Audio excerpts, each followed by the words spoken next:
আসসালামু আলাইকুম বন্ধুরা, কেমন আছেন সবাই? আশা করি ভালো আছেন। আমিও ভালো আছি আলহামদুলিল্লাহ। আজকে আমি আপনাদেরকে দেখাচ্ছি সবজি রান্না করে। আর সবজিটা রান্না করব আমি মাছের ডিম, মাছের তেল এবং মাছের কলিজা দিয়ে। চলুন দেখা যাক। তো সবজি হিসাবে আমি এখানে নিয়েছি বরবটি। আমি বরবটি ধুয়ে কেটে নিয়েছি। সাথে নিয়েছি আমি আলু, আর নিয়েছি এখানে মিষ্টি ধুন্দুল। এগুলো রান্না করার জন্য আমি নিয়েছি মাছের তেল, মাছের ডিম এবং মাছের কলিজা। পাত্রে অল্প তেল দিয়ে তারপর আমি মাছের কলিজা, মাছের তেল এবং মাছের ডিম আমি ভেজে নেব। আমি এগুলো হলুদ এবং মরিচ এবং সামান্য লবণ দিয়ে আমি মেখে নিয়েছি।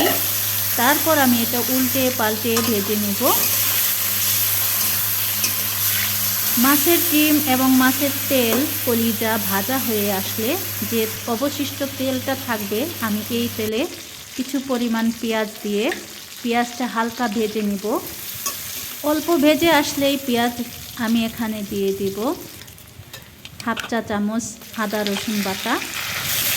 কিছুক্ষণ ভেজে নেব। ভাজা শেষ হয়ে আসলে এখানে দিয়ে দিব হলুদ গুঁড়ো, মরিচের গুঁড়ো, ধনিয়া গুঁড়ো এবং পরিমাণ মতো লবণ। নেড়ে চেড়ে সামান্য একটু পানি দিয়ে তারপর মশলাটাকে ভালো করে কষিয়ে নেব। কষানোর জন্য আমি ঢাকা দিয়ে দিয়েছি। মশলাগুলো ভালোই কষে আসছে। এবার সবজিগুলো ঢেলে দেওয়ার পালা। এবার নাড়ে চেড়ে সবজিগুলোকে মশলার সাথে মিশিয়ে নেব। ভালো করে মিশিয়ে আমি এটাকে সিদ্ধ হওয়ার জন্য ঢেকে দেব। সবজিগুলো সিদ্ধ হয়ে গেছে। দেখুন মাশাআল্লাহ কি সুন্দর একটা কালার হয়ে আসছে।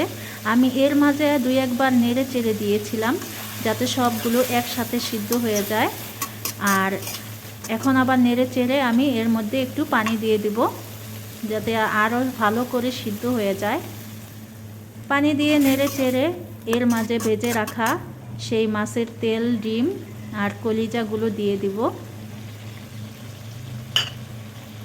কলিজা ডিম দিয়ে ভালো করে নেড়ে চেড়ে আবার আমি ঢাকা দিয়ে 5 থেকে 6 মিনিটের মতো কুক করে নেব।